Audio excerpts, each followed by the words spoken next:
నిర్గమకాండము 3వ అధ్యాయము 11వ వచనం.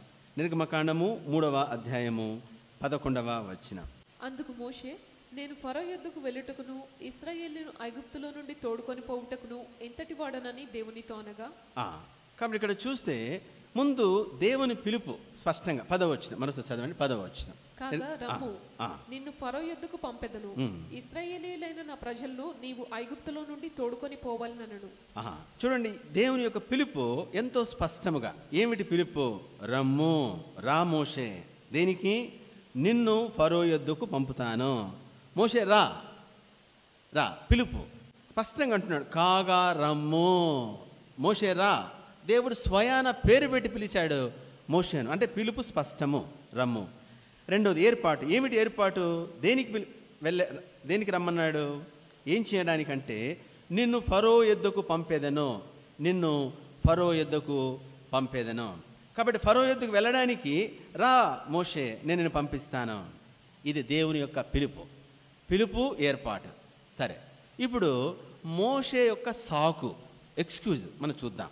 అది మనం రాబడింది ఏమని 11వ వచనంలో మనం చదివితే, అందుకు మోషే, చూడండి సాకు, ఏం సాకు చెప్తున్నాడు? నేను ఫరో యొద్దకు వెళ్ళుటకు, ఇశ్రాయేలును ఐగుప్తులను తోడుకుని పోటకు, చెప్పండి, నేనెంతటి వాడను లేదా ఎంతటి వాడనని దేవునితో అనగా. ఎంతటి వాడను. కాబట్టి మోషే సాకు ఏమిటి? సాకు అంటే, అయ్యా నేనెక్కడ పనికొస్తాను స్వామి, నేనెక్కడ నాయనా, నేనెంత తోడి ప్రభా, లేదా నేను వెళ్ళలేను ప్రభా, నేను చేయలేను ప్రభా, అలానే ఇది నా వల్ల కాదు, నేను వెళ్ళలేను, ఆ ఐగుప్తుకు వెళ్ళలేను, ఫరో దగ్గరికి వెళ్ళలేను, నేనెంతటి వాడను అంటే నేను వెళ్ళడానికి సామర్థ్యం ఉన్నవాడిని కాను, నేనెంతటి వాడను.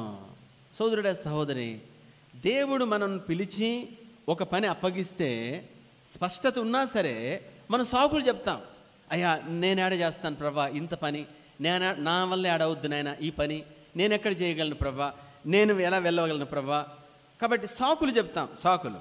కాబట్టి నేను చేయలేను, నా వల్ల కాదు, నేను వెళ్ళలేను, అలా కాదు, అలా చేయలేను. సోదరుడా సహోదరి, మన జీవితంలో కూడా ఇదే మనం కలిగి ఉంటాం.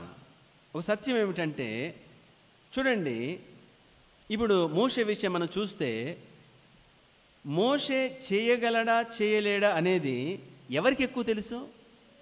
అది నీకంటే నాకంటే ఇక్కడున్న మనందరికంటే మన గురించి ఆయనకి ఎక్కువ తెలుసు. మీరు అనొచ్చు, నాకంటే దేవుడికి ఎట్లా తెలుసు అంటే, నిన్ను తయారు చేశాడు. అర్థమవుతుందండి? నిన్ను తయారు చేసేది ఆయనే. కాబట్టి సోదరుడ సహోదరి, అయితే మోషే అంటున్నాడు దేవునితో, ఏమంటున్నాడు? నేనెంతటి వాడను, నువ్వెంతటి వాడవో నీకంటే నిన్ను సృష్టించిన వాడికి ఎక్కువ తెలుసు. నిన్ను సృష్టించిన వాడు తెలుసు నువ్వేమిటో. అయితే దేవుడికే చెప్తున్నాడు మోషే, ఏమిటంటే నేనెంతటి వాడిని నాయన, నా వల్ల కాదు, నేను వెళ్ళలేను, నేను చేసే పని కాదు, అది నా వల్ల ఏ పని కాదు.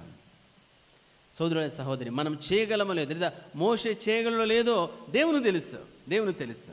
సరే, ఇప్పుడు దేవుడు ఏమన్నాడు? దేవుడు వివరణ. నిర్గమకాండం 3వ అధ్యాయం 12వ వచనం.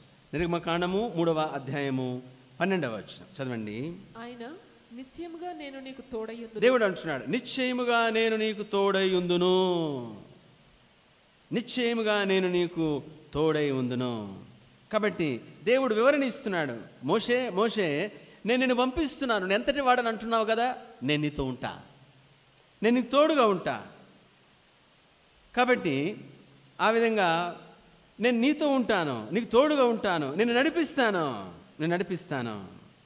కాబట్టి సోదరుడా సహోదరి, ఒక సత్యం ఏమిటంటే, దేవుడు పిలిచి దేవుడు ఏర్పరచుకుంటే, లేదా ఒక పనిని అప్పగిస్తే చేయమంటే, ఆ పనిని చేయడానికి, లేదా ఆ పనిని నెరవేర్చడానికి, లేదా అక్కడికి వెళ్ళడానికి దేవుడు అంటున్నాడు, నేను నీకు తోడుగా ఉంటాను, నేను తోడుగా ఉంటా. మోషే, నువ్వు భయపడబాకు, నువ్వు ఎంతటి వాడిని అంటున్నావు కదా, నీకు సామర్థ్యం లేదంటున్నావు కదా, నీ వల్ల కాదంటున్నావు కదా, అది నేనంటున్నాను, నేను నీతో ఉంటాను. పద సోదరుడా సహోదరి, దేవుడు మనల్ని పిలిచి మనల్ని ఏర్పరచుకొని ఒక పనిని ఎంచి లేదా ఒక పని అప్పగిస్తే ఆ పని చేయడానికి ఆయనే మనతో ఉంటాడు. ఎక్స్క్యూజ్ చేయబాకు, లేదా సాకులు చెప్పబాకు, లేదా దేవుడు చెప్పింది చేయకుండా తప్పించుకోవడానికి సాకులు వెతకబాకు.